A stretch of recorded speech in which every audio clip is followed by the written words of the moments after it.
अगले सत्र के संचालक माननीय मिस रश्मि जी को आमंत्रित करती हूँ कि कृपया मंच पर पधारकर कार्यक्रम की अग्नि गतिविधियों का संचालन संभालें और अपनी उपस्थिति इस सत्र में की ओर आगे बढ़ाएं।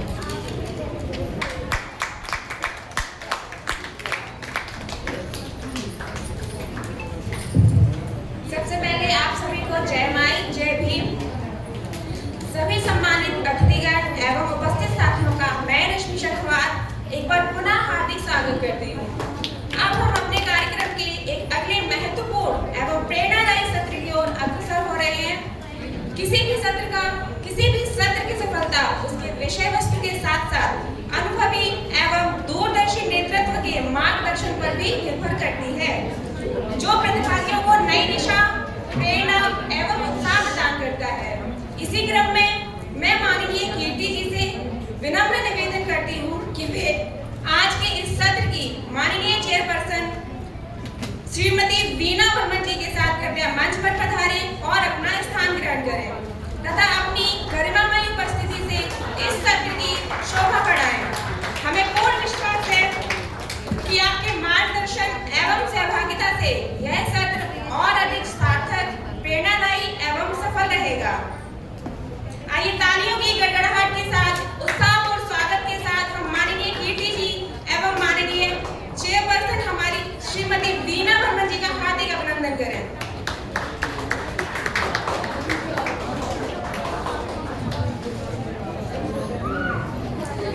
हमारी चेयरपर्सन श्रीमती वीणा वर्मन जी अपने क्षेत्र की एक प्रतिष्ठित एवं प्रेरणादायी व्यक्तित्व है। आपका अनुभव, नेतृत्व क्षमता तथा सामाजिक सरोकारों के प्रति आपका समर्पण अनेक लोगों के लिए प्रेरणा का स्रोत रहा है। हमें पूर्ण विश्वास है कि आपके मार्गदर्शन में यह सत्र सभी प्रतिभागियों एवं उपस्थित साथियों के लिए ज्ञानवर्धक, प्रेरणादायी एवं सार्थक सिद्ध होगा। माई फाउंडेशन परिवार की ओर से आपका हार्दिक स्वागत और अभिनंदन। किसी भी प्रतियोगिता की निष्पक्षता और गुणवत्ता उसके मूल्यांकन की प्रक्रिया पर आधारित होती है। इस महत्वपूर्ण उत्तरदायित्व का निर्वहन करने हेतु हमारे बीच दो सम्मानित निर्णायकगण उपस्थित हैं, जो अपने अनुभव, विशेषज्ञता एवं सूक्ष्म अवलोकन क्षमता के माध्यम से प्रतिभागियों की प्रस्तुतियों का मूल्यांकन करेंगे तथा उनके उत्कृष्ट प्रदर्शन को पहचानने में महत्वपूर्ण भूमिका निभाएंगे। मैं आदरणीय मिस्टर राहुल चंद्रा, मैं हमारे जज मिस्टर राहुल चंद्रा तथा मिस्टर शशि कुमार को इस सत्र में हार्दिक स्वागत करती हूँ और उनके बहुमूल्य समय एवं सहयोग के लिए अपना आभार व्यक्त करती हूँ। उनका तालियों के साथ स्वागत कीजिए।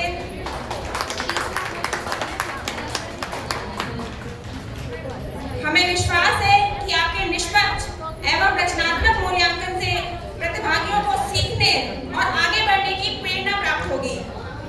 अब मैं मिस कीर्ति से अनुरोध करती हूँ कि इस सत्र के परिचय के साथ इसके विषयों, उद्देश्यों तथा गतिविधियों के बारे में सभी उपस्थित साथियों को विस्तार पूर्वक अवगत कराएं। आइए जोरदार तालियों के साथ हम सब मिस कीर्ति जी का स्वागत करते हैं।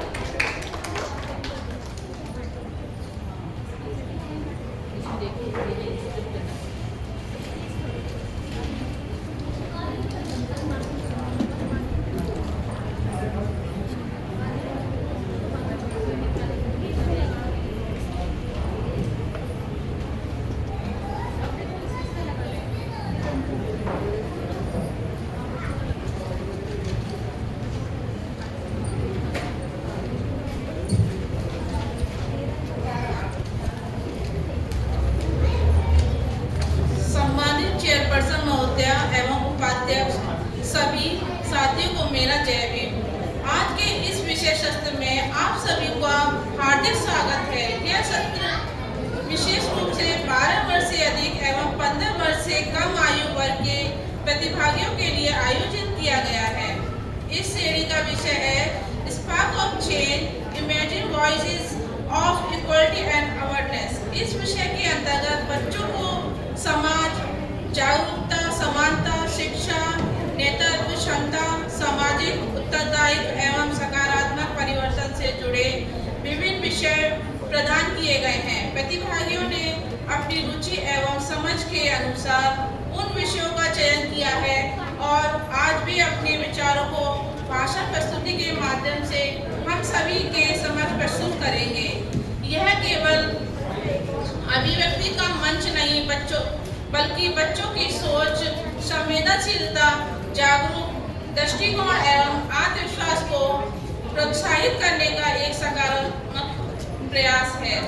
सेशन गाइडलाइंस: प्रत्येक प्रतिभागियों को अपनी प्रस्तुति हेतु अधिकतम 3 मिनट का समय प्रदान किया जाएगा। दूसरा है प्रत्येक प्रस्तुति के पश्चात ऑर्डिनेशन इंटरेक्शन रखा गया है। इसके अंतर्गत प्रतिभागी की प्रस्तुति से संबंधित अधिकतम 3 प्रश्न पूछे जाएंगे। प्रतिभागियों से अनुरोध है कि वे अपने चयनित समय पर केंद्रित रहकर स्पष्ट एवं प्रभावशाली ढंग से अपने विचार प्रस्तुत करें।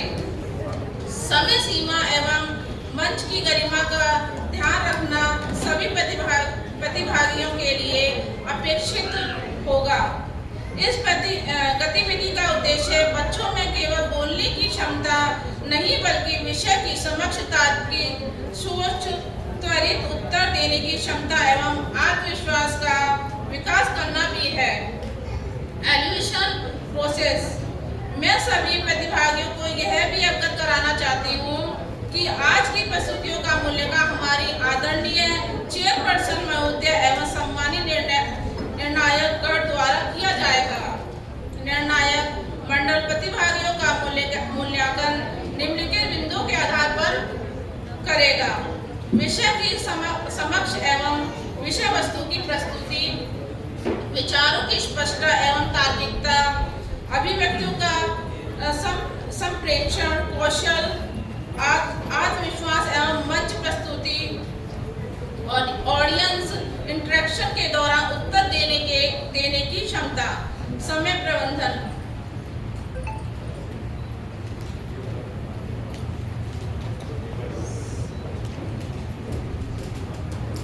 समय प्रभाव एवं प्रस्तुति: सत्र के समापन एवं निर्णायक मंडल द्वारा उत्कृष्ट प्रदर्शन करने वाले प्रतिभागियों का चयन किया जाएगा तथा परिणामों की औपचारिकता घोषणा समापन समारोह के दौरान की जाएगी। हमें पूर्ण विश्वास है कि आज की सभी प्रस्तुतियां हम सभी की नई सोच, सकारात्मक दृष्टिकोण एवं प्रेरणा प्रदान करेगी। साथ ही यह मंच हमारे युवा प्रतिभागियों को अपनी प्रतिभा प्रदर्शित करने और एक जागरूक नागरिक के रूप में विकसित करने का अवसर प्रदान करेगा। सभी प्रतिभागियों को मेरी ओर से हार्दिक शुभकामनाएं। अब हम इस सत्र की औपचारिकता शुरुआत करते हैं। धन्यवाद। जय माई टू ऑल। धन्यवाद कीर्ति मैम, आपने सत्र के उद्देश्य, गतिविधियों और मूल्यांकन प्रक्रिया के बारे में अत्यंत स्पष्ट और प्रेरणादायी जानकारी प्रदान की। हमें विश्वास है कि आज के सभी प्रतिभागी पूरे उत्साह, आत्मविश्वास और सकारात्मक सोच के साथ अपनी प्रस्तुतियां देंगे। अब हम इस सत्र की मुख्य प्रस्तुतियों की ओर आगे बढ़ते हैं। अब मैं आमंत्रित करती हूँ हमारे प्रथम प्रतिभागी को, मास्टर विशेष चंद्रा को, जो अपने चयनित विषय पर अपने विचार प्रस्तुत करेंगे। आइए तालियों के साथ हम उनका उत्साहवर्धन करें।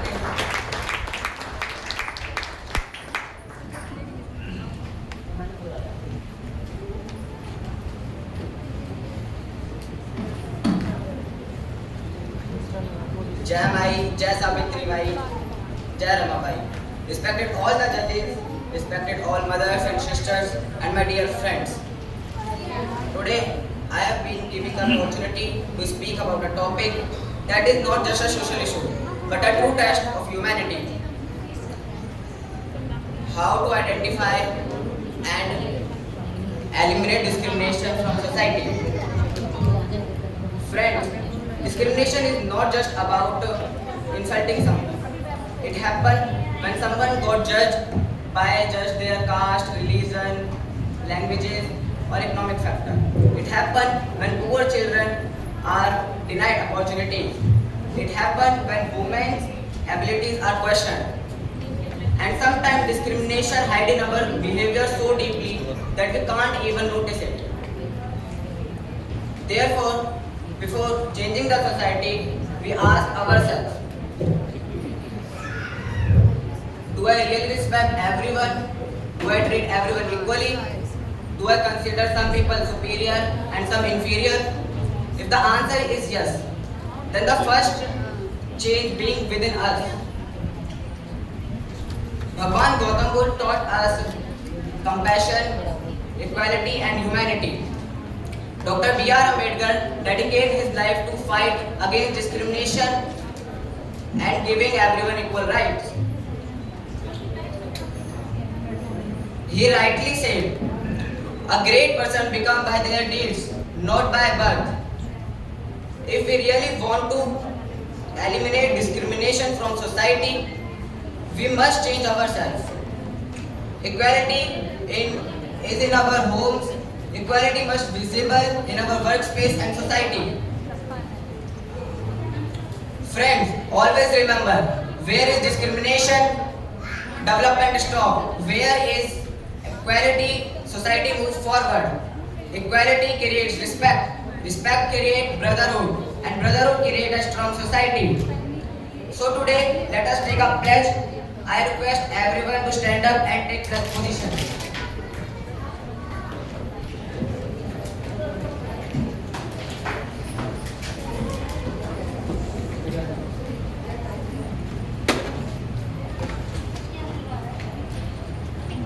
We will not discriminate against anyone. We will not discriminate to everyone. We will treat everyone equally. We will treat everyone equally. And we will make a society And we will make a society where a person known by their character and their actions known by their character and their actions and not by their birth. and not there by birth. Thank you very much. Jai Mai, Jai Rama Bai, Jai Savitri Bai.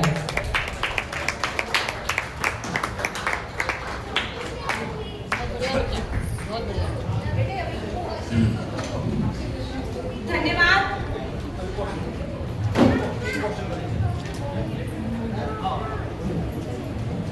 आपने अपने विचार अत्यंत प्रभावशाली ढंग से प्रस्तुत किए। अब हम ऑडियंस इंटरेक्शन की ओर आगे बढ़ते हैं। यदि उपस्थित साथियों में से कोई भी प्रतिभागी की प्रस्तुति से संबंधित कोई प्रश्न पूछना चाहता है तो कृपया हाथ उठाएं। आप लोग सभी जो भी यहाँ मंच पर वक्ता है उनके जो विचार हैं ध्यान से सुनिए और उनके विचारों के बाद आप लोगों से सवाल किया जाएगा और आपके सवालों का जवाब हमारा वक्ता ऑन द स्पॉट दे रहा है। तो देखिए उनमें कितना आत्मविश्वास है, कितनी क्लैरिटी ऑफ टॉपिक है। तो आप लोगों से अनुरोध है कि कृपया ध्यान से सुने और अगर उससे रिलेटेड कोई भी सवाल आपके दिमाग में है तो आप वक्ता से कर सकते हैं। तो अभी विशेष ने बड़े ही अच्छे ढंग से डिस्क्रिमिनेशन के बारे में हमें अवगत कराया। इससे रिलेटेड अगर कोई भी सवाल आपके मन में है तो जल्दी से ले लीजिए क्योंकि टाइम की कमी है हमारे पास।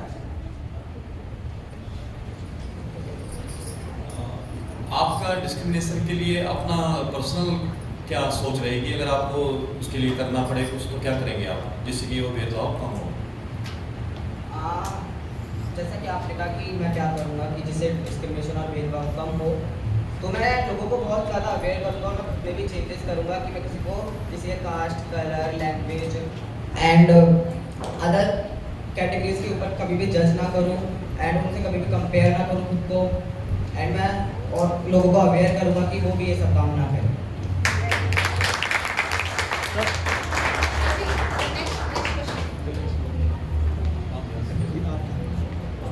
बहुत ही अच्छे विचार हैं आपके।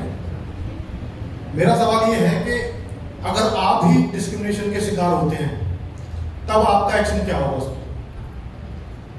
अगर मैं डिस्क्रिमिनेशन का शिकार होता हूँ तो मैं सबसे पहले उनको बताऊंगा कि उन्हें ये नहीं करना चाहिए एंड अगर वो फिर भी वो चीज़ करते हैं तो मैं लीगल एक्शंस लूँगा जैसे हमारे फंडामेंटल राइट है, राइट टू इक्वालिटी।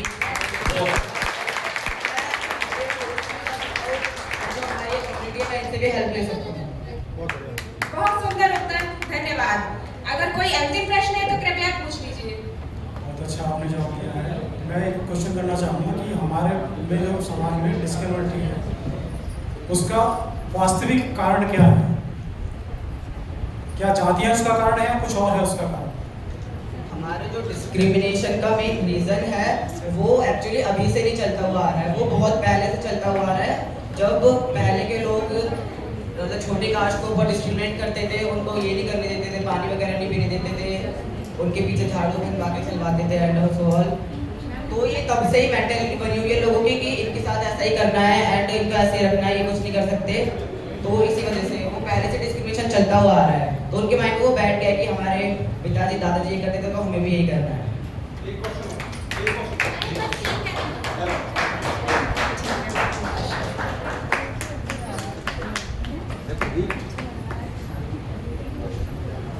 बेटा एक लास्ट क्वेश्चन और है। मिस्टर विशेष, मेरा एक प्रश्न है। ले रहे हैं। मिस्टर विशेष, मेरा एक प्रश्न है आपसे।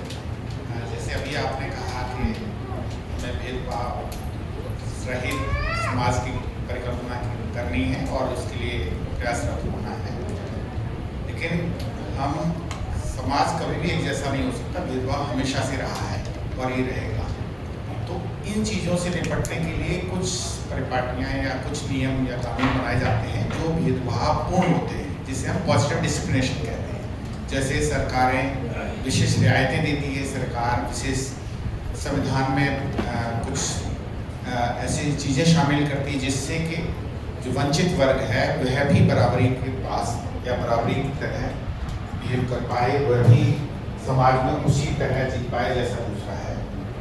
तो आप जहाँ कह रहे हैं कि मैं हमेशा जागरूकता फैलाऊंगा बराबरी की, वो तो बहुत अच्छी बात है, लेकिन अगर आप सरकार के पार्ट में, सरकार के हिस्से हैं, तब आपका जो रूप होना चाहिए, या मेरा प्रश्न आपसे बात ये है कि अगर आप ऐसी स्थिति में हैं जहाँ आप निर्णायक स्थिति में जहाँ निर्णय ले पा रहे हैं आप, तो वहाँ तो आपको ये ऐसा पॉजिटिव डिस्क्रिमिनेशन लेना चाहिए। फिर कैसे आप बराबरी करा पाएंगे? अगर मैं किसी लोगों की डिस्क्रिमिनेशन कैसे खत्म होगा, तो फिर मैं ऐसा कर सकता हूँ कि मैं उनके लिए एक न्यू लॉ वगैरह बना सकते हैं। जैसे अगर कोई भी करता है तो जैसे कि बहुत सारे लॉ अभी पहले से भी हैं, बट लोग उन पर ज़्यादा ध्यान भी नहीं देते हैं। लोगों को कुछ को पता ही नहीं है लोगों की ये लॉ एग्जिस्ट भी करते हैं। एंड अगर वो लॉ मैं बनाऊंगा तो मैं उन्हें कोशिश करूँगी कि हर जगह वो इम्प्लीमेंट हो, और मैं उनका हर एक चेक करूँगा लॉ पूरी हो रहे हैं उनका रीज़न, तो फिर उन्हें सॉल्व करने की कोशिश करूँगा। वेरी गुड, बहुत बढ़िया, good, very thank you so much. आपने बहुत कॉन्फिडेंस और समझदारी के साथ सभी प्रश्नों के उत्तर दिए। Thank you. अब मैं स्टेज पर आमंत्रित करती हूँ हमारे अगले प्रतिभागी को, मास्टर ईशान कुमार, जो अपने चयनित विषय पर कुछ प्रस्तुत करेंगे।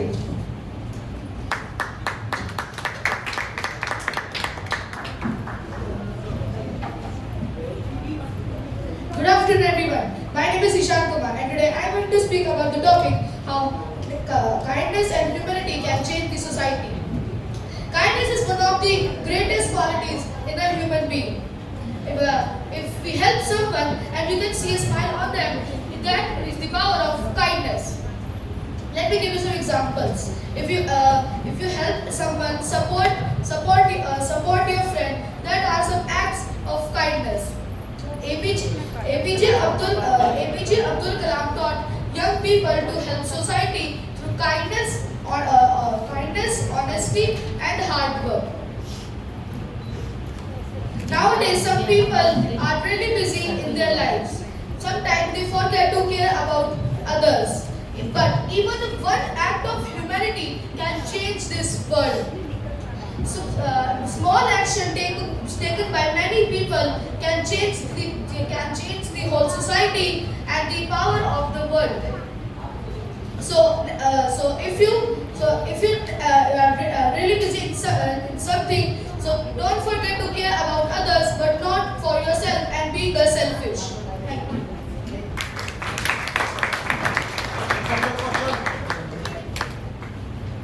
यदि कोई क्वेश्चन है किसी के तो प्लीज हैंड योर रेज।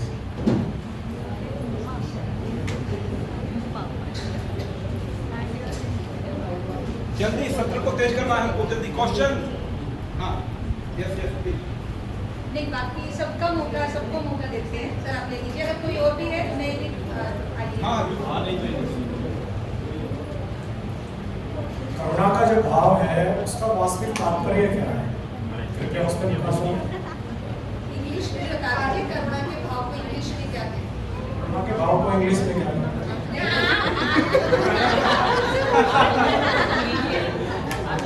ये तो आपकी सवाल।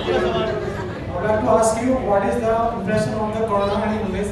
You can explain me how it is bred and how it can be bred. Humanity. Humanity जो है, हाँ सर क्या क्वेश्चन आप ह्यूमैनिटी का क्या पूछ रहे हैं आगे बढ़िए। हिंदी में आपसे पूछ रहा हूँ, करुणा का क्या भाव है, उसको विस्तार कैसे किया जा सकता है? ह्यूमैनिटी को कैसे आप एक्सपेंड कर सकते हैं? बेटा ह्यूमैनिटी को कैसे एक्सप्लेन करोगे please explain. I can expand humanity by availing others. भाई अवेयरिंग कैसे करोगे बाकी सब? Next question. हेलो। अच्छा बहुत अच्छा। मेरा क्वेश्चन ये है कि अभी हम चारों तरफ देख रहे हैं कि देश में भी और वर्ल्ड वाइड भी अशांति फैली हुई है, तो इस अशांति को रूट आउट करने के लिए ह्यूमैनिटी का क्या रोल हो सकता है, इस बारे में प्लीज मुझे गाइड करें। वॉर हो रही है चारों तरफ, उसमें ह्यूमैनिटी कैसे टैकल कर सकती है? इसको अफोर्ड करने के लिए क्या कर सकते हैं?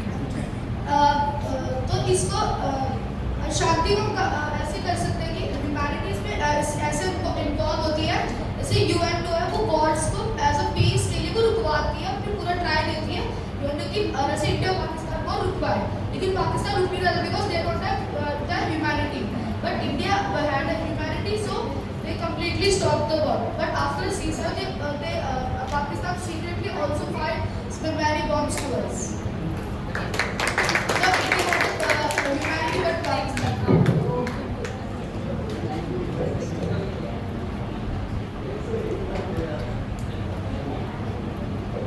मेरा ये क्वेश्चन है कि पूरे वर्ल्ड में इधर से उधर युद्ध हो रहे हैं, तो उसके पीछे क्या रीजन क्या है, क्यों ऐसा हो पा रहा है?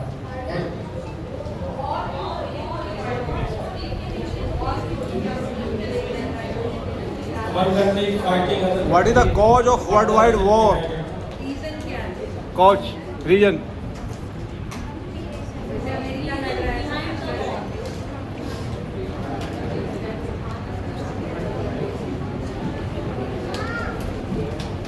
Political reasons. Political reasons are, for example, Iran and Israel having a war because Iran has a lot of oil industries and America wants its oil industries. America has many wars before oil industries. But Iran is not giving up. So this war is happening because of some political reasons and because of the resources. Thank you. शामिल मेरा ये बताओ। प्रश्न है आपसे। बेटा kindness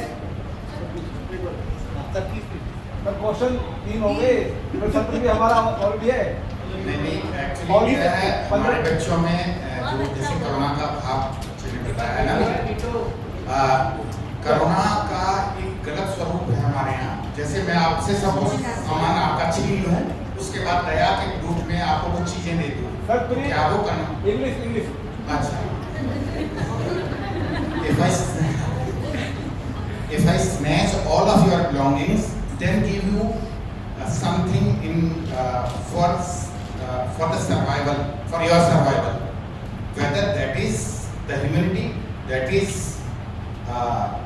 what we call the kindness on others, as most of the people doing in India. इसका हिंदी रूपांतरण हमारे भारतवर्ष में बहुत सारे लोग दया की भावना रखते हैं। दया की भावना ऐसी है कि दूसरों से सामान छीन लिया, फिर उसको जीने मात्र के लिए जितनी चीजें जरूरत है उतनी दे दी, तो इसे दया मानते हैं। जैसे चींटियों के लिए आटा डालाएगा लेकिन अपने यहाँ काम करने वाले वर्कर की तनख्वाह खा जाएगा, तो ऐसी दया, कैसी दया की बात कर रहे हैं? Artificial humanity and real humanity, what is difference in different? Show off वाली ह्यूमैनिटी और रियल ह्यूमैनिटी कैसे पहचान? How will you identify real humanity and artificial identity?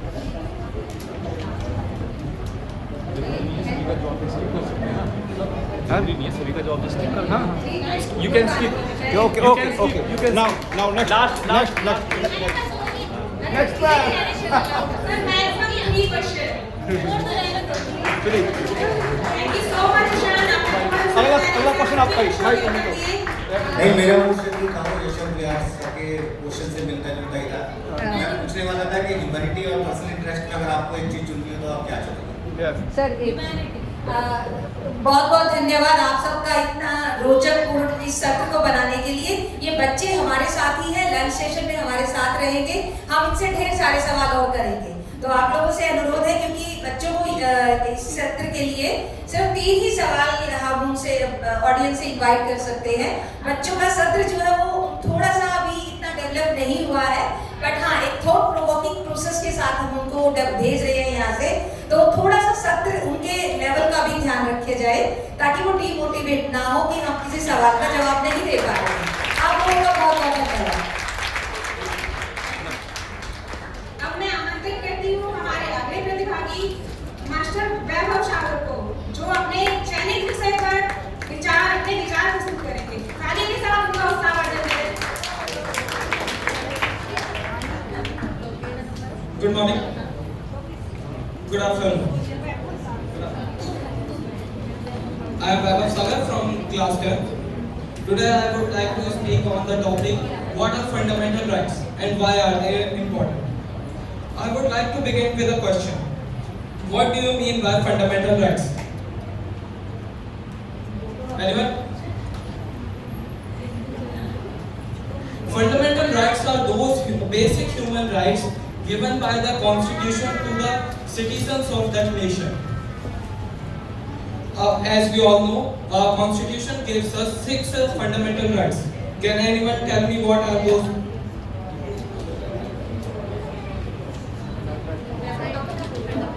Right to education. Right to equality. Right to equality. Right against exploitation. Right to equality, right to freedom, right against exploitation, cultural and educational rights, and right to constitutional remedies. And now I would like to raise another topic. Why are they important?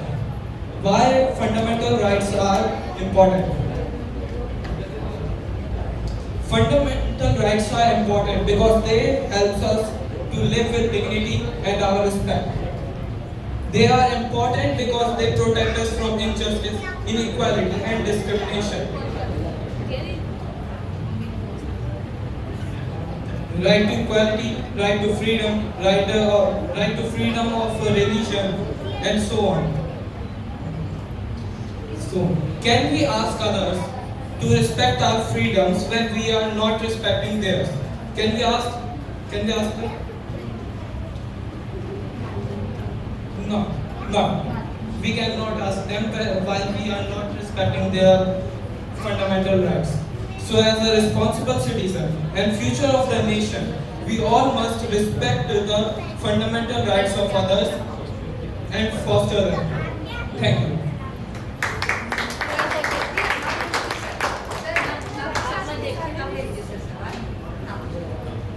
Hello.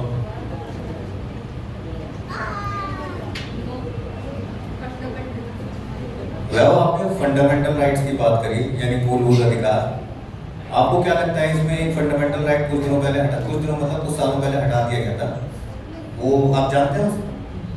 वो right to property था 44th amendment से हटाया गया था इन 1978। उसको उसको संविधान सभा ने रखा था संविधान में और बाद में लेटर गवर्नमेंट ने हटा दिया। क्या कहना है आपको उस बारे में?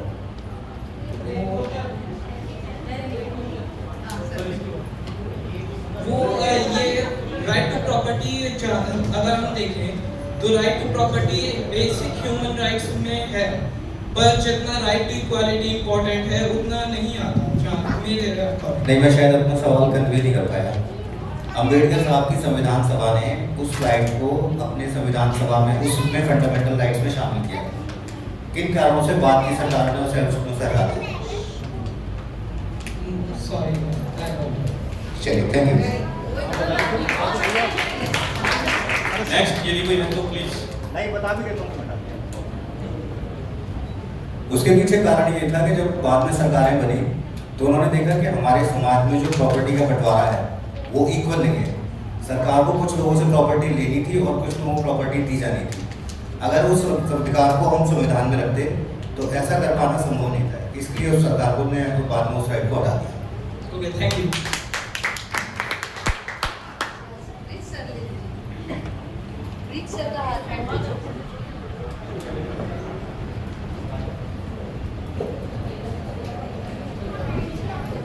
To perform the rights, to honor the rights, there is something as defined in constitutions.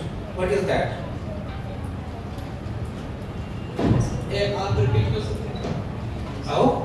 Can you repeat that? Suppose my fundamental right is to get proper education. Similarly, other person is also having the right. If there is limitation of sources, only one seat is there. How this fundamental right will exist?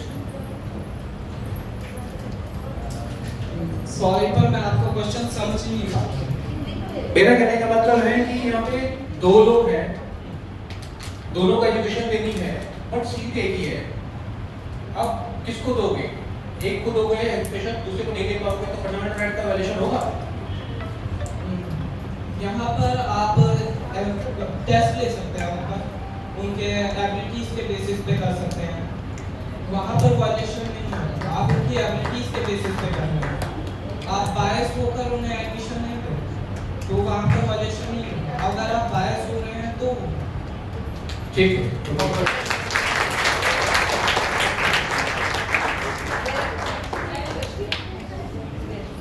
मेरा question ये है, constitution आपको rights देता है और उसी को follow करके सरकारें उसको देने की कोशिश करती है, और आप जिस सोसाइटी में रह रहे हो वो आपको बेसिक राइट्स ना दे, और लोगों के अलावा आपके पास क्या रास्ता है? आप लीगल एक्शंस ले सकते हैं, जैसे आर्टिकल 32 है, जो राइट टू कॉन्स्टिट्यूशनल रेमेडीज। मैंने लॉ के अलावा बोला, लॉ अगर अपने उसके अलावा आप क्या कर सकते हैं?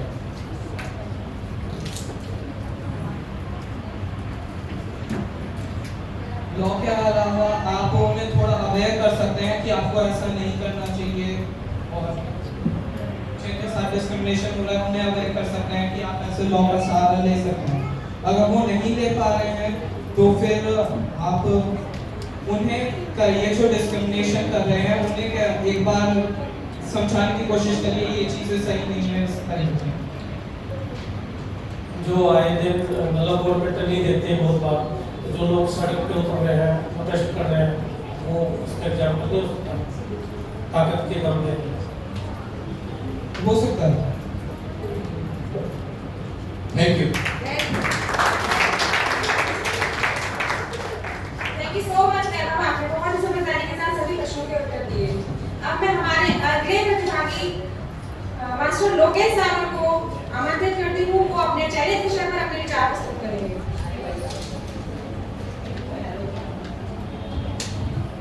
Morning everyone. Today I am going to speak about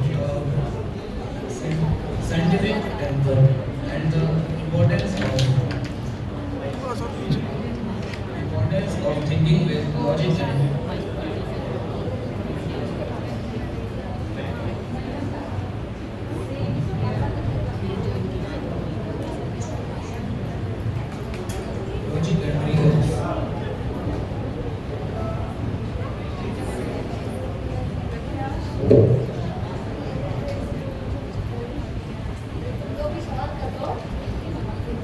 scientific tempers means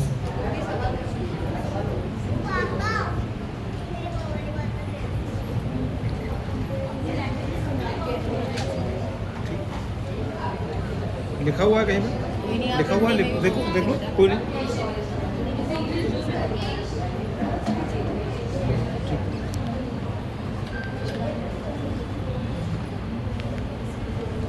scientific temper means having a questioning mind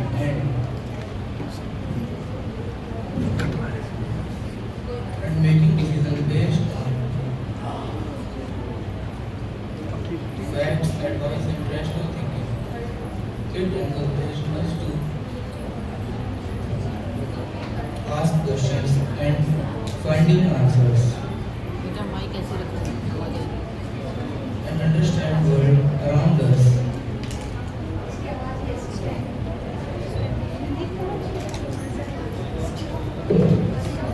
Instead of accepting anything blindly. In our daily life, scientific tempers help us to solve questions.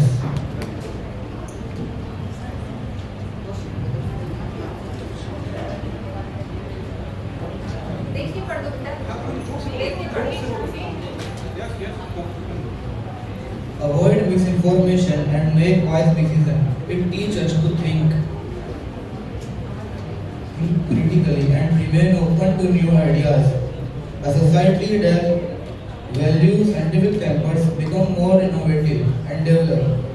Let us all develop the habit of thinking logically, asking the questions and making decisions based on reason. Thank you.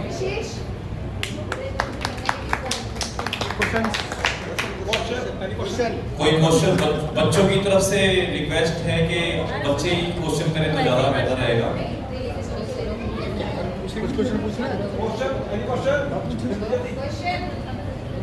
ठीक है, कोई और बच्चों के अलावा?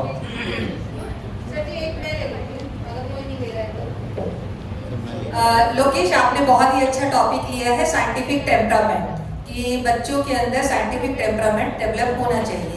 तो आप क्या सजेस्ट करते हैं कि हमारे बच्चों में साइंटिफिक टेम्परामेंट डेवलप हो तो बचपन से ही या किसी भी एज पर पर्टिकुलर क्या किस तरीके की परवरिश हम करें कि उनमें साइंटिफिक टेम्परामेंट डेवलप हो? आपको सवाल समझ आ गया? धन्यवाद।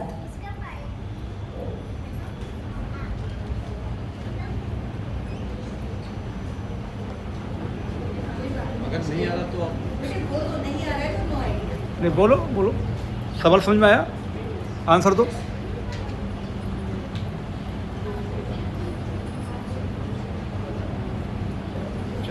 नेक्स्ट। हाँ ठीक, ओके, हाँ ठीक, okay. Thank you so much, Mukesh. अब मैं हमारे अगले प्रतिभागी सौर्य सागर को आमंत्रित करती हूँ, वो उनमें उत्साह भरने के लिए आगे चाहिए।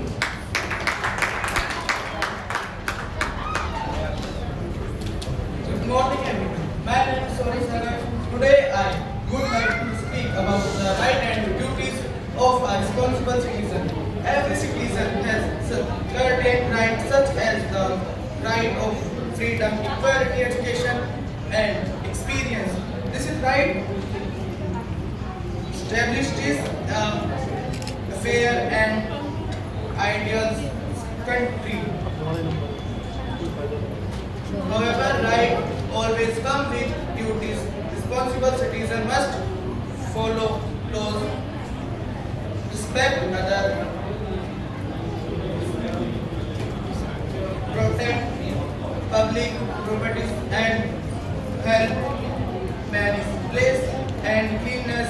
We should also vote honestly, take care to take care for the environment and work for the barrows, grass and our nation.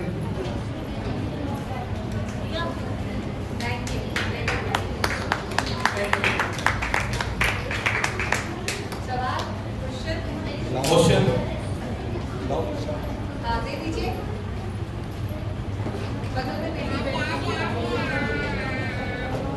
बेटा आपने राइट और रिस्पॉन्सिबिलिटीज की बात करी, राइट और ड्यूटीज की बात करी, इन दोनों में से इम्पोर्टेंट ज़्यादा क्या है?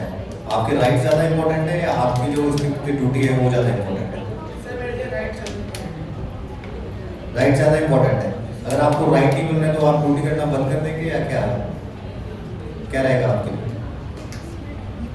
सर वैसे तो ड्यूटी भी छोड़ सकते हो और राइट के लिए भी सही है।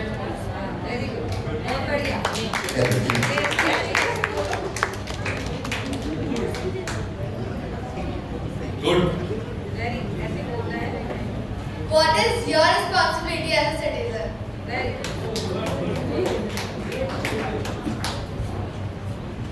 एक नागरिक के तौर पे आपकी क्या जिम्मेदारी है? मेरी जो जिम्मेदारी है उसको अच्छी सी शिक्षा देना और उसको दूसरे की मदद करने से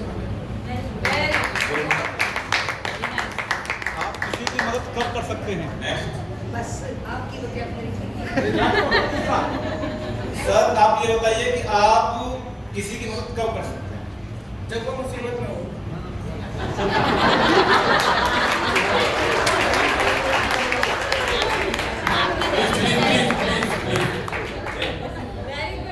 थोड़ा इनका क्वेश्चन जो था उसका मतलब ये था कि पहले हमें खुद सक्षम होना पड़ेगा, किसी की मदद करने के लिए जरूरतमंद यदि कोई है तो पहले हमें खुद सक्षम होना पड़ेगा, स्टेबल होना पड़ेगा, तभी हम किसी दूसरी जरूरतमंद की मदद कर सकते हैं। यही क्वेश्चन था।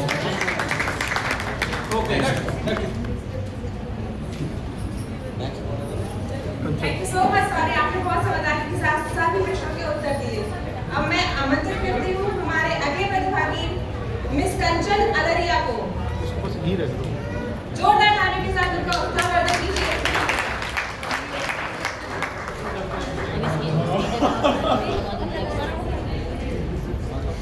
न भाषा रोके न संस्कृति, हम मिलकर आगे बढ़ते रहें।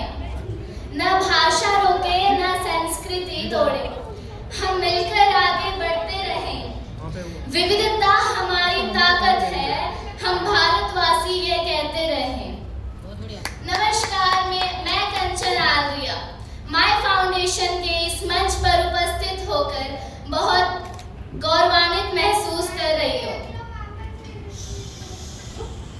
आज मैं अपने विचार प्रस्तुत करना चाहूंगी respect for diversity and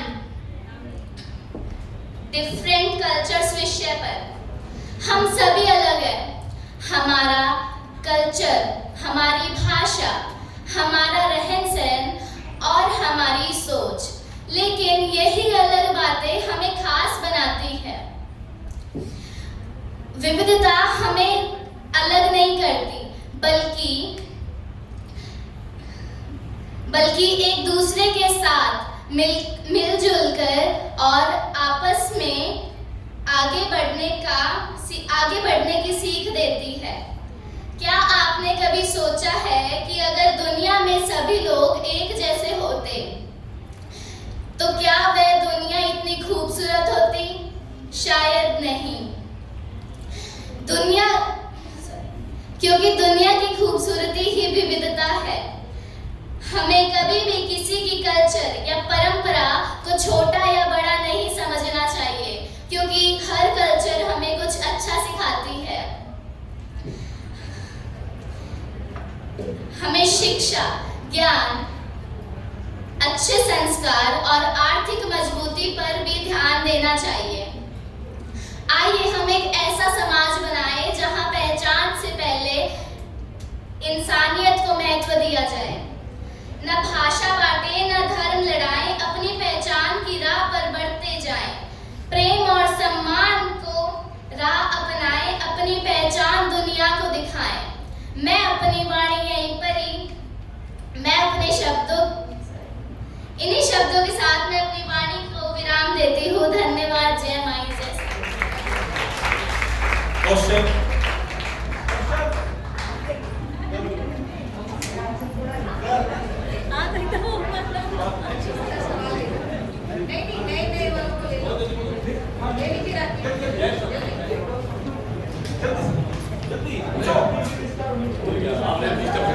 sir, madam आदमी बेसिकली मतलब आदमी समझता अपने आप को, वो जो जानवर बन जाता है, मतलब वो जो बनता है वो कल्चर से बनता है। तो अगर हम उस कल्चर को भी रेस्पेक्ट से देखते हैं जो इंसान को इंसान नहीं रहने देता, तो फिर मतलब जो इंसान को इंसान बनाने वाला कल्चर है और इंसान को जानवर बनाने वाला कल्चर है, फिर आप दोनों को ये करेंगे तो फिर कैसे डिफरेंस करेंगे? हाँ ठीक है, क्वेश्चन समझ नहीं समझे? एक कल्चर ऐसा भी है जो बलात्कारियों का, चोर उचक्कों का भी सम्मान करता है।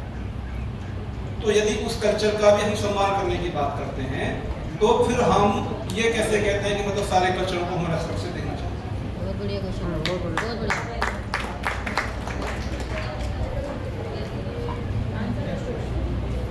कोई भी जवाब जब नहीं आए तो आप बोलो सॉरी, नेक्स्ट क्वेश्चन बोलो। सर जी ये छोटी बच्ची ले रही है, इसको ले लो। अपना प्राय कल्चर कैसे पहचानेंगे? इनका पिछले का क्वेश्चन है कि अपना और पराया कल्चर, यानी कि हमारा कल्चर क्या है और दूसरे का कल्चर क्या है, डिफरेंस क्या है दोनों में, या पहचानेंगे कैसे, आइडेंटिफाई कैसे करें? जो हमारा कल्चर है, जो मतलब हमारा समाज है, तो वो अपने लोगों का बुरा नहीं सोचेंगे, और जो दूसरा कल्चर है वो शायद बुरा सोचे। तो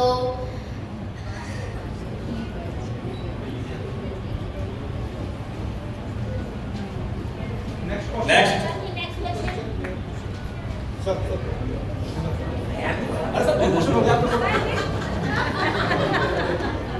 महिलाओं को पूछना तो नहीं करते बच्चों कल्चर मेरा एक सवाल है बेटा, सामयिक विषय पे एक सवाल है। मतलब वर्तमान में जैसे हिंदी भाषा को प्रमोट करने की या हिंदी भाषा को मातृभाषा घोषित करने की मतलब कोशिश की जाती है, तो कंट्री में जैसे डाइवर्सिटी है, एक इस पे क्या विचार है आपके? Diversity of India. भारत एक ऐसा देश है जहाँ पे विभिन्न तरह की भाषाएं हैं, अलग अलग तरह के लोग हैं, उनकी सोच अलग है, उनका रहन सहन अलग है। तो बाकी जो देश है इंडिया को छोड़ के, उसमें जो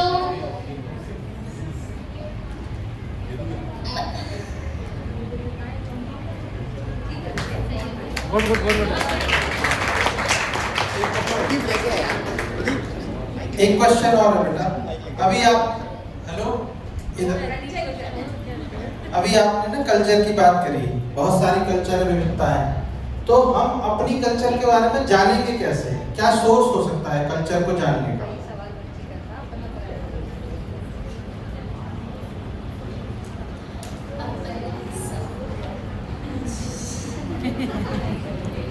बोलो कुछ बोलो सर। जो दिमाग में आ रहा है आईएएस बना देंगे आज आपको सब लोग। आईएएस का बोर्ड बैठा हुआ है। एक मेरी बात और सर जी नेक्स्ट में लीजिएगा खाना। खाना तो मेरी बात अच्छी नहीं लगी, जवाब मत देना। आपने कहा कल्चर जो है, आपने कहा कल्चर बहुत ही महान है, उसको जो है ना रिस्पेक्ट करना चाहिए। कल्चर में बहुत सारी ऐसी परंपराएं भी हैं जो महिलाओं के विरुद्ध हैं, जैसे कल्चर में पर्दा प्रथा भी है, कल्चर में कम उम्र में बच्चों की शादी कर देना भी है, और ऐसी प्रथाएं हैं जिसका दंश जो है ना हमारी महिलाएं या हमारे बच्चे काफी दूर से झेल रहे हैं। यदि आप कल्चर को महान बताएंगे और उन सब परंपराओं को साथ लेकर चलेंगे, तो कैसे ये दोनों चीजें कॉन्ट्रैक्ट करती हैं, आपस में कैसे साथ चल सकती हैं? यही मेरा इस बारे में विचार कीजिएगा, और आगे जब इस बारे में बात करें तो इस पर भी थोड़ा थैंक यू सो मच कंचन। बहुत बढ़िया।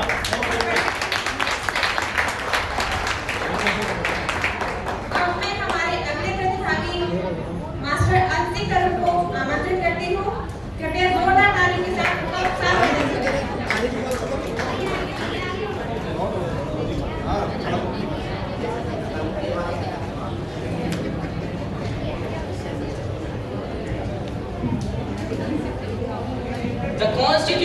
is not just a book of laws. It is the heartbeat of Indian democracy. Good morning, honorable judges and my dear friends. I am Anshit Dehru, here to present my thoughts on the topic of constitution and democracy. Strength of India. India is profoundly known as the world's largest democracy. But have you ever thought what makes our democracy so strong? It's not only our military power or technology or population. The real strength of India lies in its constitution and democratic values. Our constitution is the supreme law of our country, having major features like federalism, separation of power, secularism, and a parliamentary form of government for every citizen of this country. Democracy is another great pillar of our India's strength. In a democratic country like India, leaders are elected through elections. Every adult citizen have right to vote. Our democracy has remained so strong only because of our constitution. Our democracy is having some major features like major decisions must be taken by the elected rulers. And free and fair elections must happen. Also, each person should have one vote, having one value. And at last, the government should rule within the limits set by our constitutional laws and citizens' rights. However, the constitution and democracy will be successful only when the government will work properly. So it's your responsibility to choose your government wisely. It depends.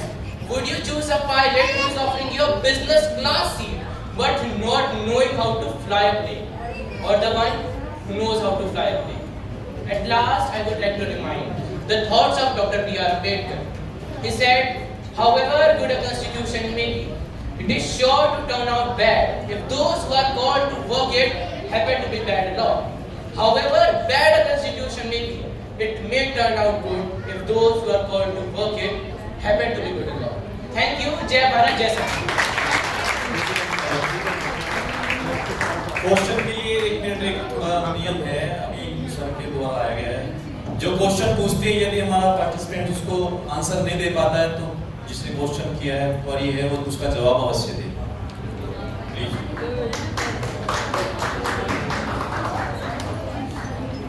आंशिक, आपने बोला कि democracy में हमें choose करना चाहिए, अपने vote को हमें अच्छे तरीके से कास्ट करना चाहिए। तो अगर आपको अपॉर्चुनिटी मिले तो आपका नेता कैसा होगा? सर, एक लीडर को ऐसा होना चाहिए जो कि उस पूरे समाज को एक साथ लेके चले।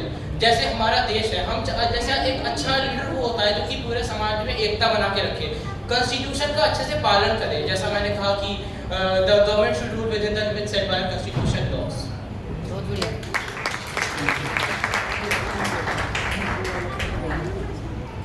नेक्स्ट बच्चे please. How to conduct elections? See, elections is a thing which is conducted by our government. So the election committee has to conduct the elections in which they set the places where we go and elect our leaders. And it's the most important thing to choose our leader wisely. We should choose the party wisely. We should choose that who is the one who is a representative of us, who is going to work for 5 years for us. So it's a very important thing to do. What is democracy? See, basic definition of democracy is that democracy is a form of government where rulers are elected through elections. But there are many things in a democracy, like the government all the things which I have said earlier. But the basic thing is that the government should rule that the rulers are elected through election in the democracy.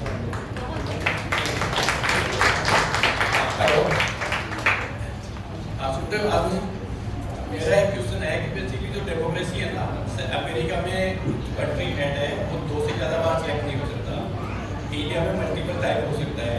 तो क्या वो India में होना चाहिए या नहीं होना चाहिए? होना चाहिए तो क्यों? सर, दूसरी बात के बारे में सुन नहीं पाया सर। अमेरिका में जैसे प्रेसिडेंट है ना, एक प्रेसिडेंट 2 से ज़्यादा सेलेक्ट नहीं हो सकता, 2 से ज़्यादा 2 बार बन सकता है। After 2 years. Multiple time Only two term. PM है ना, हर 5 साल में 3 बार 4 बार 5 बार 6 बार बन सकता है। होना चाहिए क्या? ये नहीं समझ में आया? Yes sir, okay sir. आगे सर जी आगे। सर देखिए, हो सकता है, बट जिस तरीके से इसे बनाया गया तो इंडिया के बेसिस पे जैसा उस की डाइवर्सिटी है, तो उस हिसाब से अभी के लिए ये तो काफ़ी ज़्यादा सुटेबल है। बट अगर मैं कहूँ तो हो सकता है ये पूरा है, तो चाहे तो अच्छा है, ये अच्छा आइडिया है। हो तो सकता है, लेकिन उसकी होना चाहिए या नहीं होना चाहिए। होता है तो क्या प्रॉफिट है उसका, अगर नहीं है तो क्या प्रॉफिट है? Yes. 3 years. Yes.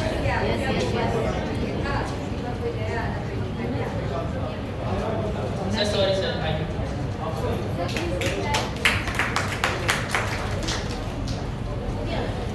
मेरे हिसाब से ना यहाँ पे भी वो सिस्टम होना चाहिए 2 वाला, कि एक प्रेसिडेंट है या प्राइम मिनिस्टर है, मैक्सिमम 2 बार ही सिलेक्ट हो, उसके बाद दूसरे को चांस मिलना चाहिए, ताकि उसकी और चीज़ें डाइवर्सिटी या और इम्प्रूवमेंट है वो आ सकता है।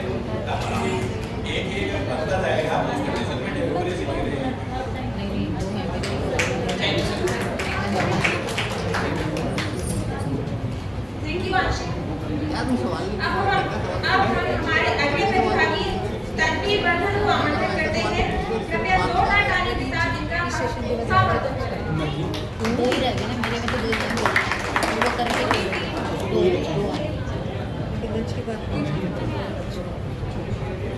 Happy afternoon, everyone. Myself, Tanvi Vardhan, daughter of Miss Kirti and Mr. Tension. Today, I am going to tell you what is scientific temper and how you think with logic and reason. So, first of all, it is not just for scientists. It's a way of thinking that helps us use logic, reason, and evidence in our daily lives. It encourages us to ask questions, seek the truth, and avoid believing things without proof. According to Jawaharlal Nehru, defined scientific temper as a process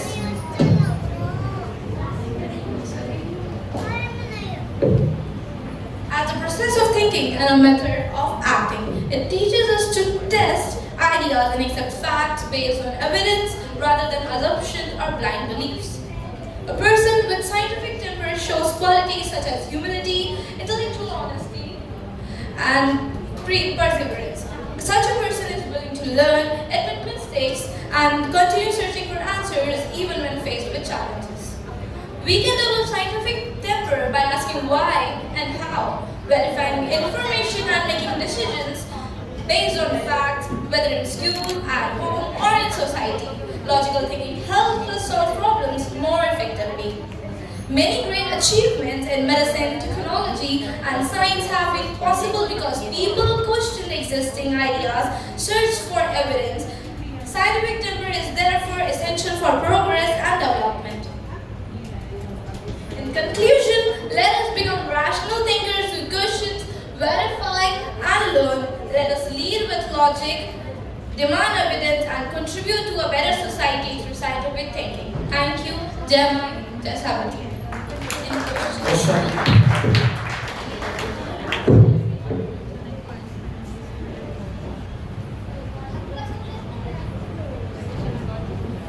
Didi, why is scientific temper important?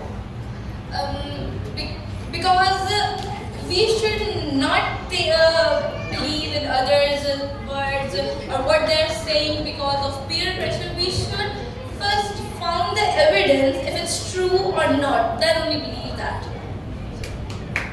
Next.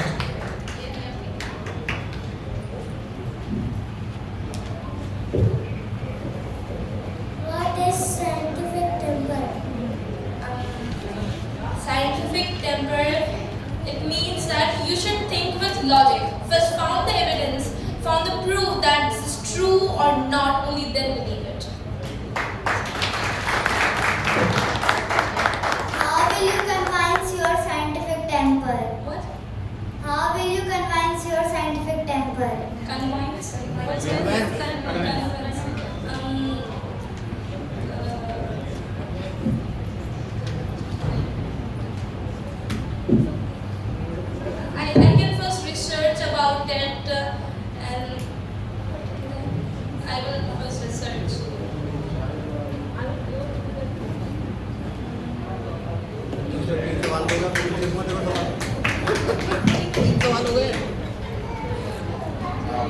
बच्चे, मेरा एक प्रश्न है इसी scientific temperament.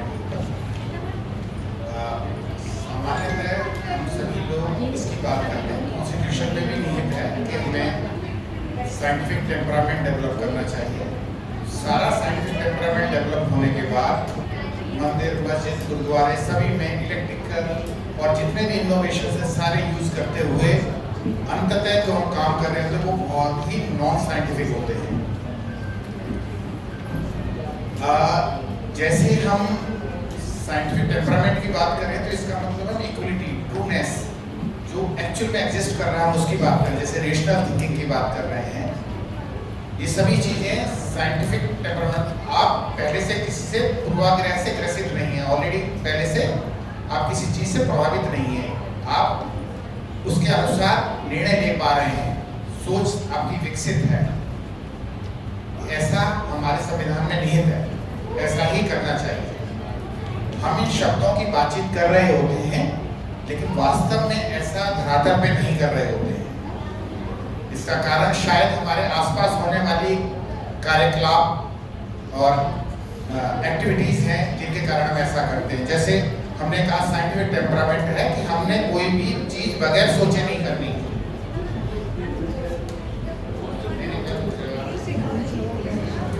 तो ये जो scientific temperament की हम बात कर रहे हैं, जो हमारे संविधान में भी कहा है, ये हम कहाँ इस्तेमाल कर रहे होते हैं?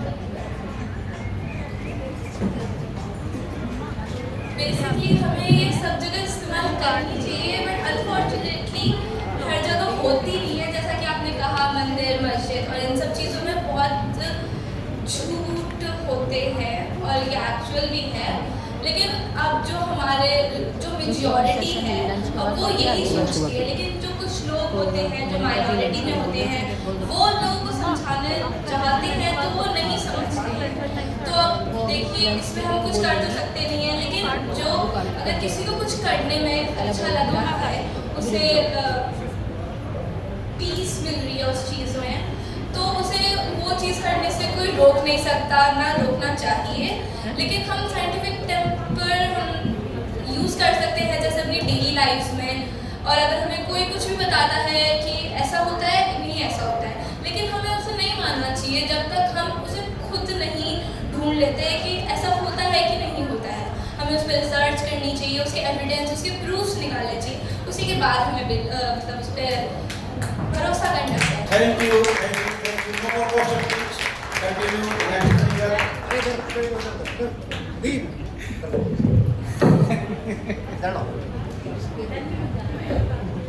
तभी कई सारी धार्मिक मान्यताएं हैं जो साइंटिफिक टेम्परामेंट के अगेंस्ट हैं। जैसे कई सारी कहानियां मैथोलॉजी में आपने पढ़ी होंगी जिनको सुन के समझ में आता है कि ऐसा तो संभव ही नहीं है। तो उनके बारे में क्या कहना है आपका? उनके बारे में अगर मैं बताऊं तो मैं उन स्टोरीज में एक्चुअली बिलीव नहीं करती कि वो सच में हमारी अर्थ पर, हमारी पृथ्वी पर रहे होंगे असली में उन्होंने।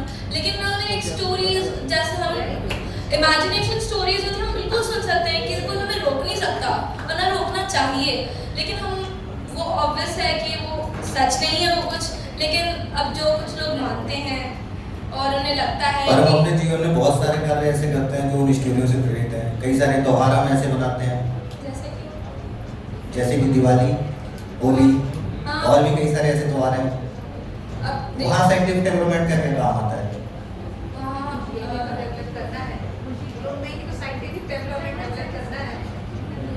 उन्हें ये कर सकते हैं कि जो दिवाली है वो एक लाइट्स का फेस्टिवल है, उसमें हमें किसी ज़रूरी नहीं है हमें किसी गॉड को वर्शिप करना है, हमें हमेशा के हमें किसी को हम उसे बस एक एंजॉयमेंट की तरह और एक मतलब फैमिली रियूनियन की तरह हम उसको सेलिब्रेट कर सकते हैं। और वैसे ही होली एक प्लेफुल फेस्टिवल है, तो बस हम उसकी तरफ मतलब उसे सेलिब्रेट कर सकते हैं। ये तो बहुत मतलब इम्पोर्टेंट क्वेश्चन मुझे रखना है। हमेशा मैथोलॉजी को जो है एक तरीके से मीठे जहर में रोकर ही मतलब परोसा जाता है। मीठा जहर, स्वीट मतलब स्वीट पॉइजन, वो हमेशा अपनी मैथोलॉजी को समाज पर थोपने के लिए इसी तरीके के कन्विंस जो है आर्गुमेंट डेवलप करते हैं। हर आर्गुमेंट उनका ऐसे होता है, मतलब वो अगर लड़की का रेप करके और उसको जला भी देंगे देन वो कहेंगे कि नहीं नहीं ये तो मतलब इसमें तो आप हाथ तापिए, ठंडी लग रही है आपको। तो इस तरीके की ये जो आर्गुमेंट्स हैं, आप किसी भी मैथोलॉजी को उठा के देख लीजिए, उसमें यही क्लेवर देते हैं।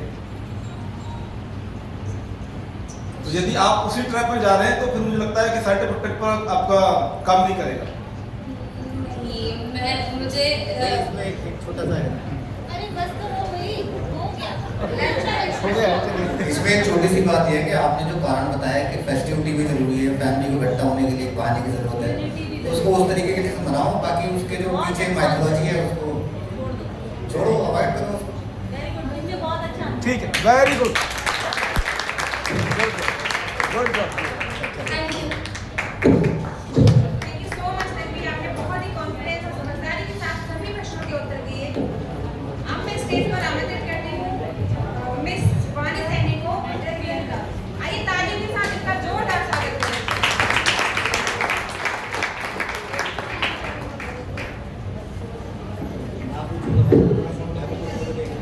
Good afternoon everyone present here. My name is Swani and today I stand before you to speak on education, the most powerful tool for change. Before talking about education, imagine a world without it. A world with no schools, no books and no dreams to chase. A world filled of darkness, silence and fear. Education is not just only about exams, marks or homework. Education is the light that gives direction to our life. It teaches us how to think, how to rise after failure and how to become a better human being. For many of us, going to school is a daily routine, but for millions of children, it is still a dream. From this, I remember a brave woman who changed history with the power of education, Savitribai Phule.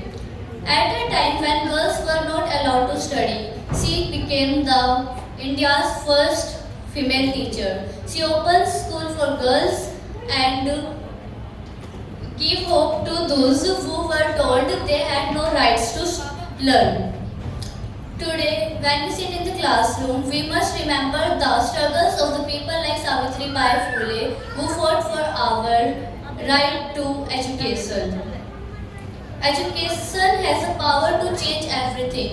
It can turn fear into confidence, weakness into strength, and an educated person can change a family, an educated family can change a society, and an educated society can change the future of a nation. In the end, I would like to say that education is not only the key to success, but also the key to confidence, success, and our dreams. Thank you. Question.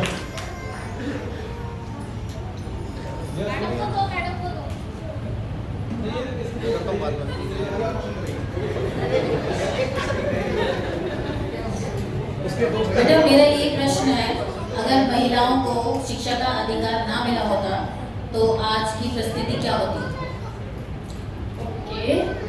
अगर महिलाओं को शिक्षा का अधिकार मिला होता तो जैसे कि हमने बहुत जगह देखा है कि जो महिलाएं हैं वो पहले आती हैं, जस्ट लाइक जो फीमेल एजुकेशन पहले लड़कियों को पढ़ने का अधिकार नहीं था, तो सावित्रीबाई जी ने हमें पढ़ने के अधिकार के लिए उन्होंने फाइट की और उनके साथ और भी लोग शामिल हुए। और अगर हमें पढ़ने का अधिकार नहीं मिलता तो मुझे नहीं लगता कि दुनिया में ज़्यादा चेंज हो पाते, जैसे कि ठीक है, बहुत बढ़िया।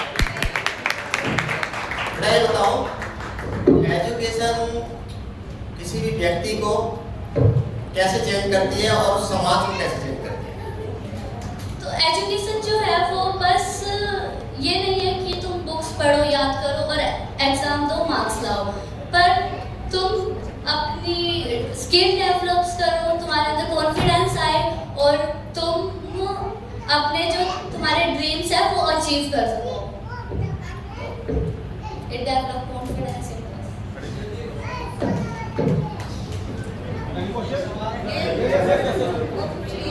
Excuse me, I want to ask कि जैसे हम देखते हैं आजकल कि सबसे ज़्यादा एजुकेटेड लोग ही सबसे हीनियस क्राइम्स करते हैं। जैसे कि आपने न्यूज़ में सुना होगा त्रिशा शर्मा वगैरह वाला केस, तो उसके इन-लॉज वर हाईली एजुकेटेड लाइक जजेस, तो यू कैन इमेजिन कि उनमें तो हमसे तो ज़्यादा ही नॉलेज होगी, but they commit the worst kind of crime जो हम सोच भी नहीं सकते। तो education alone I don't think so कि इतना इंटेलेक्ट बढ़ता है इंसान का, जबकि उसके लिए और भी वैल्यूज इंपॉर्टेंट है। तो आपको लगता है सिर्फ एजुकेशन से चीज़ें बेटर हो सकती हैं या और भी चीज़ें इंपॉर्टेंट हैं? एजुकेशन के साथ साथ हमारी जो माइंड है उसमें कैसे विचार है और हमने क्या सीखा है, तो हर चीज़ एजुकेशन से तो नहीं है, पर हाँ अधिकतर चीज़ें हैं। जस्ट लाइक एजुकेशन कैसे समझाऊँ, ह्यूमैनिटी और माइंड के प्रोसेस ये मैटर करता है।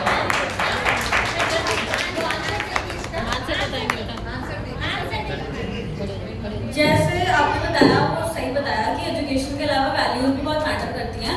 तो वो जो वैल्यूज हैं वो हमें बुक्स के अलावा ना पेरेंटिंग से और अपने एल्डर्स से सीख के आती है। हमारे में अंदर मोरल वैल्यूज होनी चाहिए कि हमें ह्यूमैनिटी इज वेरी इंपॉर्टेंट, कि अगर हम लोगों को दूसरों का दर्द देख के अगर हमारे अंदर वो सेम पेन फील होगा तो हम कभी वो इमेजिन भी नहीं करेंगे किसी के साथ वो करना। तो अगर हमारे अंदर वो सेंस ऑफ ह्यूमैनिटी है तो हम एजुकेशन के बियॉन्ड भी बहुत अनएजुकेटेड लोग भी कभी किसी का गलत करने की नहीं सोचते। तो वो बहुत इंपॉर्टेंट चीज़ है कि मतलब बेसिक चीज़ है कि आप एक अच्छे इंसान होना चाहिए, बाद में आप पढ़े लिखे कितने भी हो, वो एक्स्ट्रा आपकी एक एडिशन हो जाएगा आपकी लाइफ में, बट बाकी वैल्यू मोस्ट बहुत बढ़िया। इन एडिशन बहुत ही अच्छा सवाल था हमारी बच्ची का। तो मैं ये बताना चाहूँगी कि दो तरह की एजुकेशन होती है, एक लिटरेट और एक एजुकेट। एजुकेशन और लिटरेसी में फ़र्क है। जैसा मैम ने जब हमारी बच्ची ने बताया, वो लिटरेट तो है बट एजुकेटेड नहीं है। Educated means all round development of a person. वो सोशल होगी, वो फिजिकल होगी, वो मेंटल होगी, वो इमोशनल होगी। तो जब भी अगर हम बात करें कि एजुकेटेड बंदा है तो एजुकेशन का मतलब सिर्फ हम पढ़ाई से ना लें। Education means all round development of a particular kid. Thank you so much.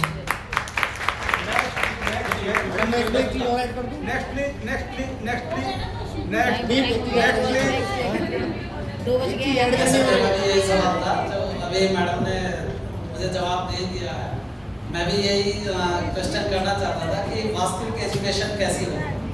Education well educated लोग किसको वेल एजुकेटेड करते हैं कि या कोई बहुत ज़्यादा डिग्री लिए है या कोई बहुत अच्छा बिजनेस चला रहा है, एजुकेट होंगे उसको एजुकेटेड कहते हैं, या कोई बहुत ज़्यादा सामाजिक नॉलेज रख रहा है।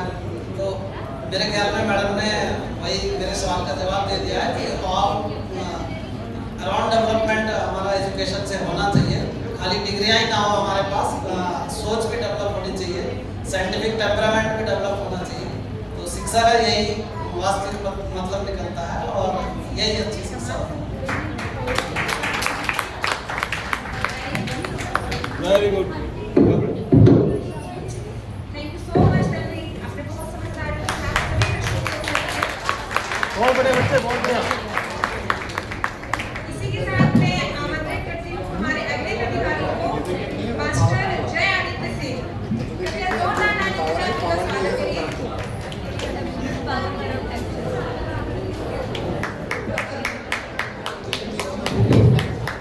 Jai Bhim to all. My name is Jai Aditya Singh and I study in class 8th.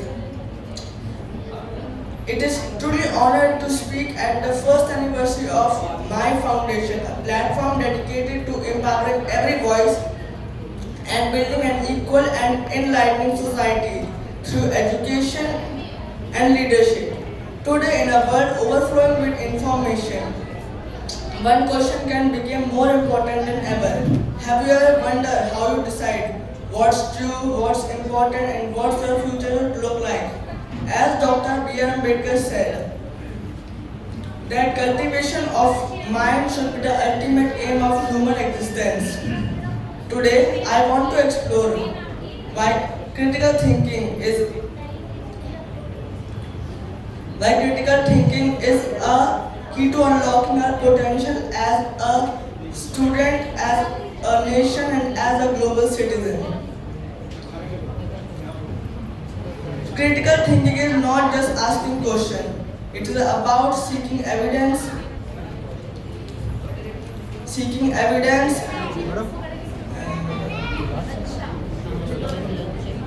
challenging assumptions, and forming independent judgment. It is a skill that goes beyond memorization. It's the art of thinking clearly and deeply in a world full of noise. But there is a problem. We, the young generation, are bombarded by distraction. Social media hooked us with unlimited short videos. We crave instant answer, not deep exploration.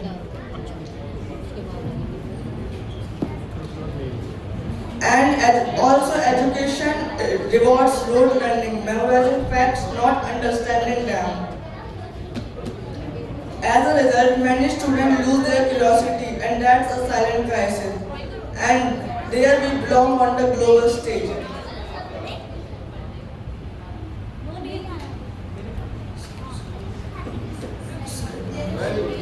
Today we don't just learn for exam. We learn to compete, to innovate, and to represent our nation. Imagine if every Indian student is fueled by critical thinking, step on world stage.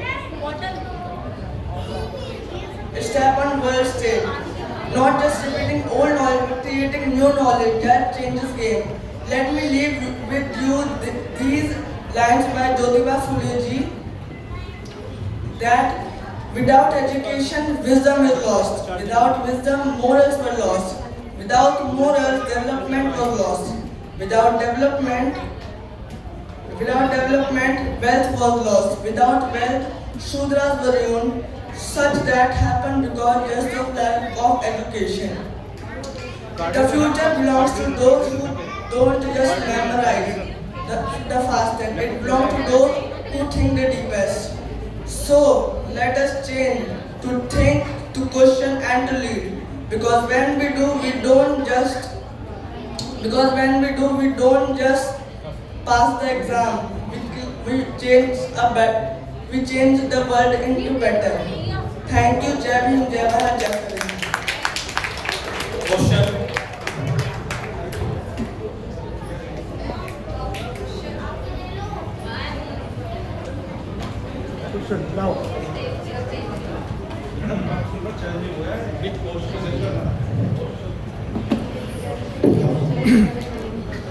आपने एक word use किया था, cultivation of mind. तो हम इसको मतलब अपने परिवार में, समाज में लोगों के माइंड को कैसे कल्टीवेट कर सकते हैं? क्या उसमें विचार डालने चाहिए और किस तरह से उसको हमें निखारना चाहिए? इसके बारे में आपके क्या विचार हैं?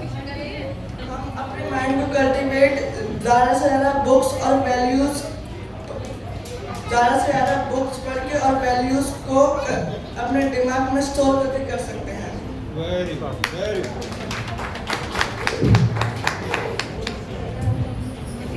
Next.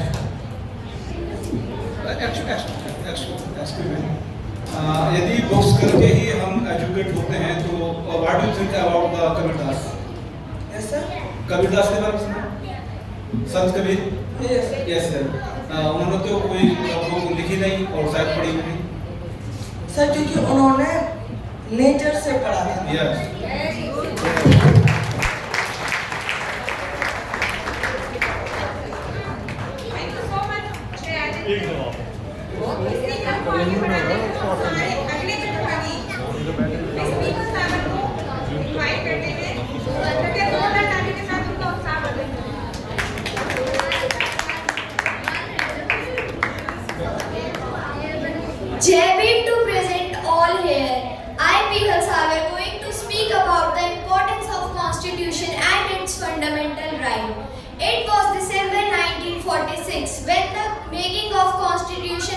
started.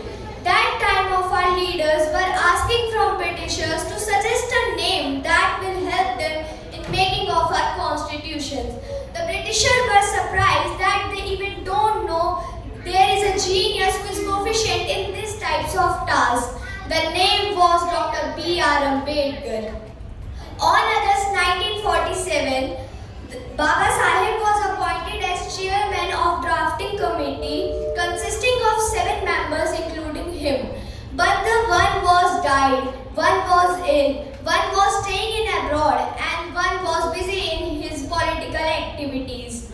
So most of the work falls on Baba Saheb's shoulder. That's why he is undoubtedly called as chief architect of our constitution. We all know that it took 2 years, 11 months and 18 days in making of our constitution. But from December 1947 to 1948, it kept open for people's suggestion. In this campaign, total 7,500 suggestions were received from all over nation and one third of it considered for debate. Just imagine how hard and how difficult and tiring it was to answer and settle all this suggestion. But because of Baba Saheb's rational and logical view, he was succeed in it. In his last speech in Constituent Assembly, on 25 November 1949, he emphasized, however good a constitution may be, if those who are implementing it are not good, then it proved to be a bad. However constitution bad may be, if those who are implementing it are good, then it proved to be good. Now I will move to my another topic, that is fundamental right. As we all know, there are 22 parts and 395 articles in our constitution and fundamental rights. Fundamental rights come under third part of Indian constitution from article 12 to 35. This part is of utmost importance for our children, for our citizens. Fundamental rights talks about different rights. Right to freedom, right to equality, right against exploitation, culture and educational rights, and the last right is right to constitutional remedies. Now I would like to conclude my speech. Thank you for listening. Jai Hind, Jai Mai, Jai Savitri. Question.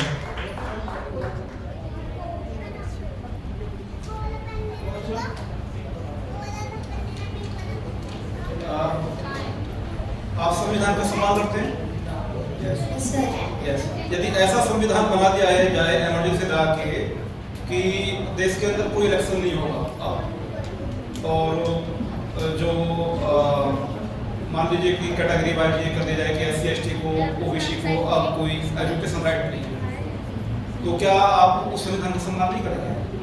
नए संविधान का मैं सम्मान करूंगी और मैं try करूंगी कि मैं उस संविधान को चेंज कर सकूं। अगर मेरे को मौका मिलेगा तो मैं ऐसा नहीं है मैं उसे भी मानूंगी, पर मेरे को अगर राइट मिलेंगे उसमें तो मेरे लिए बहुत बेटर होगा और मैं ट्राई करूंगी कि मेरे को भी वो राइट्स मिल सके। अब इलेक्शन नहीं होने वाले ना, how will you change the system if there is no election in future? तो मैं ट्राई करूंगी ना कि मैं गवर्नमेंट से मतलब कुछ मैं ऐसा करूं जिससे इलेक्शन कंडक्ट हो सके। दीजिए सर जी, आंसर दीजिए। इसका एक ही आंसर है, वो बाबा साहब ने लिखा है कि जब देश के अंदर से लोकतंत्र खत्म होगा तो फिर लोग परवाह कर देंगे जीने और मरने की बातें खत्म हो जाती हैं, फिर लोग अपने खून की बूंद को दांव पर लगाकर संघर्ष करेंगे, फिर जो है कॉन्स्टिट्यूशन बात नहीं होगी क्योंकि कॉन्स्टिट्यूशन रहा नहीं रहा।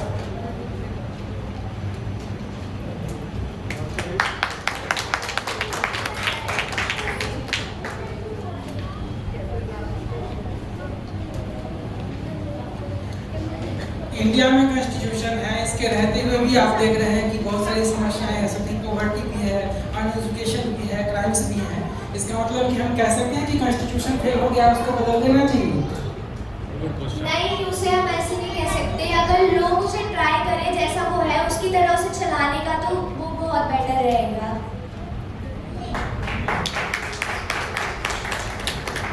इनका आंसर है, बाबा साहब ने कहा था हम कैसा भी संविधान लिखित रूप में दे दे, दस्तावेज के रूप में, लेकिन यदि उसे मानने वाले लोग यानी कि इम्प्लीमेंटेशन करने वाले लोगों की मानसिकता सही नहीं होगी तो वह पूरी तरह से बेकार ही साबित होगा।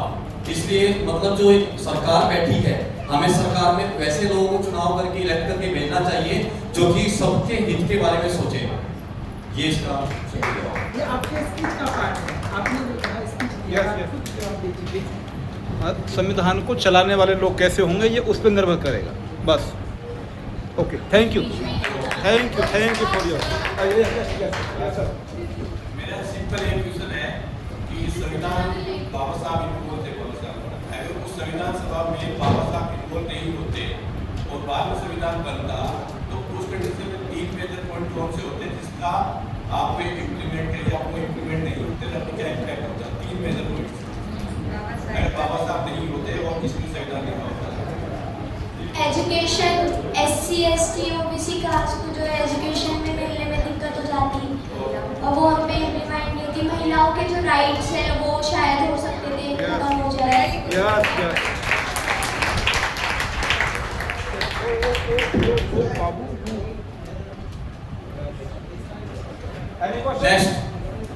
Any other? Okay, thank you. बहुत बढ़िया।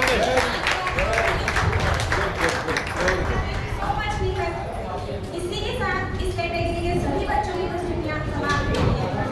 अब मैं माननीय चेयरपर्सन श्रीमती बीना वर्मा जी का सादर अनुरोध करती हूँ, कृपया मंच से अपने प्रेरणादायी विचारों, अनुभवों और मार्गदर्शक उद्बोधन द्वारा हम सभी का मार्गदर्शन करें तथा अपनी शुभकामनाओं से इस सत्र को गढ़ामय बनाएं।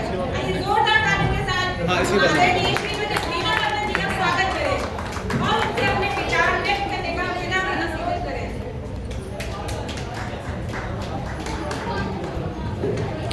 First of all, thank you so much, ma'am. आज माई फाउंडेशन स्थापना दिवस की प्रथम वर्षगांठ पर सभी माई फाउंडेशन के फाउंडर्स और अम्बेडकर डायरेक्ट टीम के सभी साथियों को प्रथम वर्षगांठ की बहुत बहुत मंगल कामनाएं और सभी साथियों को जय भीम, जय भारत, जय माई, जय रमाई और जय सावित्री बाई। आज इस कार्यक्रम के अवसर पर मुझे इस सेशन की अध्यक्षता करने का अवसर दिया गया, इसके लिए मैं माई फाउंडेशन टीम को बहुत बहुत धन्यवाद करती हूँ। उसके लिए मुझे हर्ष और सम्मान की अनुभूति हो रही है। मुझे जिस विषय की अध्यक्षता करने का मौका दिया गया है उसका शीर्षक है emerging voice for equality and awareness, समानता और जागरूकता के लिए उभरती हुई आवाजें। साथियों और प्यारे बच्चों, आज का विषय केवल चर्चा का विषय नहीं है बल्कि दिशा तय करने वाला विषय है। आज मैं इन सभी बच्चों का आभार व्यक्त करती हूँ जिन्होंने अपने विचार रखे और अपनी बातों में जो स्पष्टता और संवेदना थी वह बताती है कि बदलाव की कमान अब सही हाथों में है।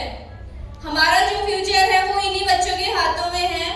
साथियों, इतिहास गवाह है कि किसी भी राष्ट्र में बदलाव हमेशा बुलंद आवाजों से ही होता है। भगत सिंह जब 23 साल के थे तब उन्होंने देश हित में इंकलाब की आवाज उठाई। इंकलाब आज भी हो रहा है लेकिन इसका तरीका बदल गया है। बाबा साहब ने कहा था और आज हम अपनी युवा शक्ति से ये उम्मीद करते हैं कि वे अपनी बुलंद आवाजों के द्वारा समाज में समानता और जागरूकता को बढ़ाए। याद रखिए, समानता कोई मंजिल नहीं है, यह रोज का सफर है और इस सफर में हर नई आवाज का एक कदम आगे ले जाती है। Doctor B.R. अम्बेडकर जी ने कहा था, शिक्षित बनो, संगठित आज की उभरती आवाजें ठीक यही कर रही हैं, वो पढ़ रही हैं, डिजिटल इंडिया में संगठित हो रही हैं और पुरानी सोच से संघर्ष कर रही हैं। जैसे कि 2024 में मणिपुर की हैंथोई ने अपने गांव में लड़कियों की शिक्षा के लिए ऑनलाइन एक अभियान चलाया था। 17 वर्ष की वो उस समय थी जब उन्होंने 200 लड़कियों को स्कूल भेजा और बिना किसी एनजीओ और बिना किसी फंडिंग के सिर्फ एक फोन और एक हिम्मत से। यह है उभरती आवाजें। साथियों, दीवारें उन्हीं से टकराती हैं जो चलने की हिम्मत करते हैं और इतिहास उन्हीं का लिखा जाता है जो आवाज उठाने की जरूरत करते हैं। तो मैं अपने प्यारे बच्चों के लिए यही कहना चाहूंगी कि जाओ बच्चों और दुनिया को बता दो, हम उभरती आवाजें हैं, हम रुकेंगे नहीं, हम झुकेंगे नहीं, हम भारत बनाएंगे बराबरी वाला, जागरूकता वाला।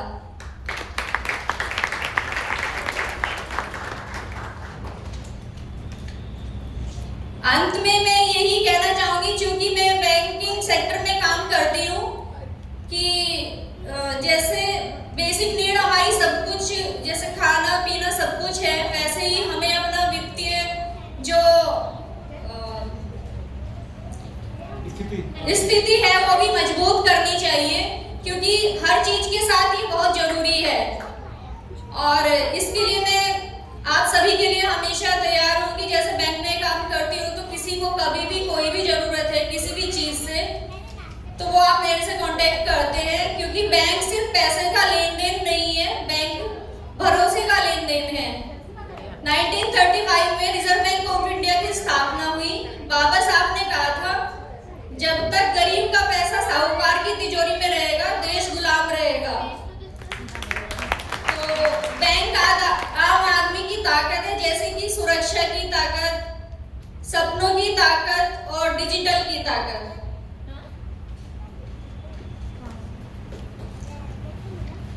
साथियों, जैसे खेत में बीज बोने से फसल होती है, वैसे ही हमारे बच्चे एक बीज की तरह है। हम उन्हें जैसी पालन पोषण देंगे, जैसा मतलब उनका शिक्षा देंगे, वैसे ही वो बच्चे हमारे देश का भविष्य बनेंगे। और बस मैं यही अपनी वाणी को विराम देती हूँ और धन्यवाद करती हूँ।